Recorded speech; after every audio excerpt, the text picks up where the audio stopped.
това е. Проблемът е, че не виждам екрана. Вече го виждам. Дъсти. Лъки. Това са котата от тераса. Лъки, стой! Лъки. Много е бърз. И Шантов. Така. Това вижда се чудесно. Хард. Той ми е малко на гости. Не се знае точно кога, но може би още 2-3 месеца. Трябва да го излекувам. Проблемът му е белодробни паразити. Живеят в белия дроб, възпаляват го и белия дроб спира да функционира. За съжаление, сестричката на Хард, се казваше Ориндж, не успях да я спася. Може и да е било обратно, че не съм сигурен. Все едно. Умря на масата при докторите. Беше прекалено късно. Аз допуснах някакви грешки и така нататък, но да, белият дроб беше заминал. Просто нямаше кислород, животинче. Това е Хард, той има шанс. Поизлекувахме го малко. Трябва да направим ново изследване, за да видим докъде сме го излекували. Новото изследване ще бъде след 10 януари, като вземем пари. Защото преди това няма пари за изследване. А след изследването, което най-вероятно ще покаже, че има още белодробни паразити, да, че има ново лечение, което отново ще струва пари. Да, всичко е свързано с пари. Това е на гости. Другите три котета са си стандартните три котета, които си живеят на терасата. Този е малък. Той е, може би вече е 10 месеца. Не съм сигурен, да речем, че е на 10 месеца. Като го прибрах, беше на 8. Сестричката му също умря на 7-8 месеца. Нямаше шанс. Както да. Не, вече не мога да й помогна, но не го мога. Къде се навря сега? Хард, труден си за снимане. Мамка му. Дано не се сбият с моя глупак. Лъки. Белчо е там. Къде е Лъки? Интересен въпрос. Лъки и там ли си? Да, ето го и Лъки, лежи до Белчо. Онова черно петно там. Да, размърда се. Вижда се кой е Лъки. Добре.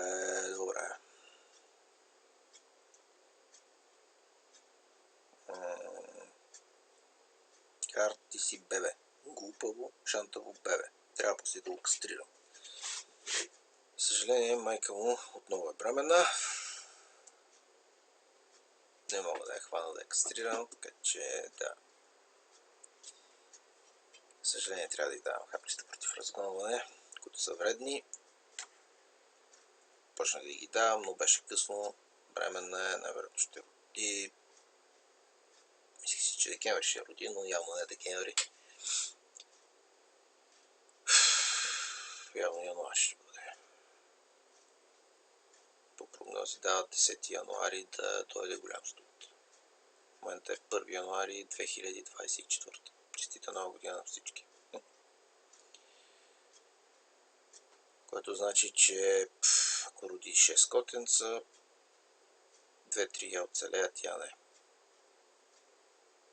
Предния път бяха оцелели 4, като ги докара. Но малко по малко изчезнаха. Което най-вероятно означава, че са умрели. Те се раждат болни. Мисъл, в тях за самото раждане има паразити. И още мънички започват да ги нападат.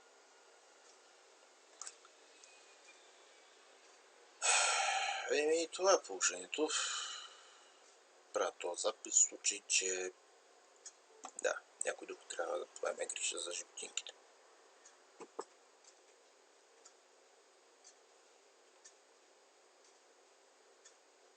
Точно точно към момента котетата у нас са 10. Съседите правят разни проблеми. Може би си прави хората, но все пак трябва да проявят малко разбиране за животинките.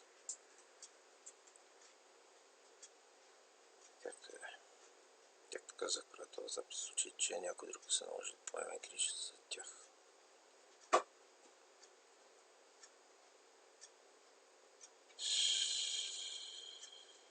Това е за сега. Те са малки сладки пухчуци, в никакъв случай не искам да се оставят на улицата. Въпреки че Харт най-вероятно ще трябва да го върна. Там откъде съм го взел. Проблемът е, че майка му най-вероятно ще има нови котенца, както казах, което значи, че ще трябва да лекувам някой друго котенце, да, вече нямам възможност да вземам нови котенца. Без да говорим, че изхранването започва да става трудно.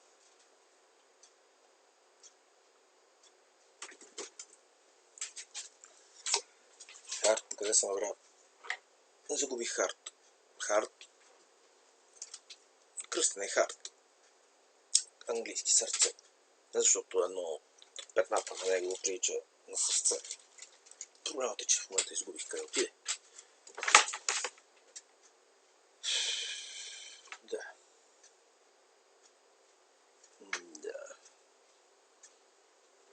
Белчо, Лъки,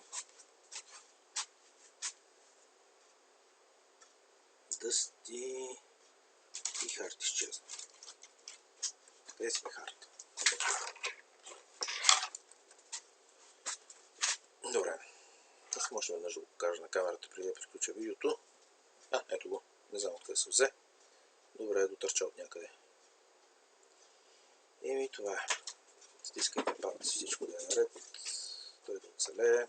Успея да излекувам някое друго котенце. Дай Боже, поне две. Дай Боже повече тази котка да не ражда. Но това е възможно най-добре. Проблемът е, че капчета против разгонване предизвикват рак. Нямам друг избор обаче. Сега да поемам този риск.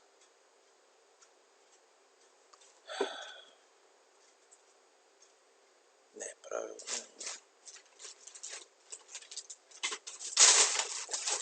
Животът е гаден. Да. Милички. На стола. Столът е въртящ. Понякога се завърта. Малко не се разбира с Лъки. Лъки е мъжкар. Кастриран е, но Харт още не е кастриран. Ще трябва да го кастрирам. Но за да го кастрирам, първо трябва да се справим с белодробните паразити. Защото пойката намалява функциите на белия дроб. И ако белия дроб е компрометиран, животното може да не преживее операцията.